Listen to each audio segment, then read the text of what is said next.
भगवान गौतम बुद्ध ने जिन मनुष्यों को उपदेश दिया, जिन मनुष्यों को शांति और सुख की राह दिखाई, वह सन्यासी हो गए और सदैव सुख शांति से रहने लगे। उदाहरण के लिए मैं बात करती हूँ कैसे भगवान गौतम बुद्ध ने उंगली मार को एक सन्यासी बनाया। उंगली मार एक खूंखार डाकू था जो जंगल से गुजरने वाले लोगों को काट कर लूट लेता था। उंगली मार के गले में एक उंगलियों की माला थी जो उसके द्वारा मारे गए लोगों की उंगलियों की थी। एक बार उसी गांव में, जिस गांव में उंगली मार रहता था, उसी जगह एक बार महात्मा गौतम बुद्ध आए और वहाँ के लोगों ने उनका खूब स्वागत किया। तो महात्मा बुद्ध ने देखा कि वहाँ के लोगों में कुछ डर समाया हुआ है। जब महात्मा बुद्ध ने उन लोगों से डर का कारण पूछा, तब पूछे जाने पर वहाँ के लोगों ने इसका कारण उंगली मार को बताया कि वह जंगल से गुजरने वाले लोगों को मार देता है और लूट लेता है। भगवान गौतम बुद्ध ने निश्चय किया कि वह उंगली मार से अवश्य मिलेंगे और उसे सही पथ पर अवश्य लेकर आएंगे। जब भगवान गौतम बुद्ध वहां पहुंचे तब उंगली मारने का, वहीं रुक जाओ वरना मैं तुम्हें मार दूंगा। जैसे ही महात्मा बुद्ध ने पीछे मुड़ के देखा तो सामने एक खूंखार काला व्यक्ति खड़ा था।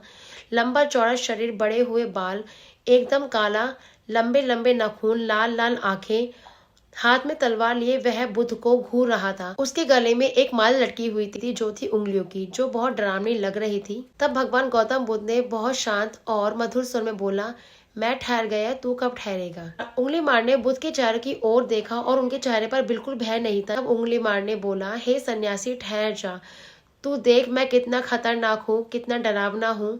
गौतम बुद्ध बोले, तुझसे क्या डरना, डरना है तो उनसे डरो जो सचमुच ताकतवर है। उंगली मार बोला, क्या तुम्हें मैं ताकतवर नहीं दिखता। गौतम बुद्ध ने कहा, यदि तुम ताकतवर हो तो जाओ सामने पेड़ के 10 पत्ते तोड़ के लाओ। उंगली मार जैसे 10 पत्ते तोड़कर लाया तब भगवान गौतम बुद्ध ने कहा, अब जाओ इन पत्तों को दोबारा जोड़कर आओ उसी पेड़ से। तब उंगली मार ने कहा, जब पत्ते टूट चुके हैं वो वापस कैसे जोड़ेंगे। जिन पेड़ों के पत्तों को तुम जोड़ नहीं सकते तब किसने तुम्हें अधिकार दिया मनुष्यों के गले काटने का। यदि तुम एक आदमी का सर जोड़ नहीं सकते तो काटने में क्या बहादुरी है। उंगली मार सन्न रह गया। वह महात्मा की बातों को सुनता रहा।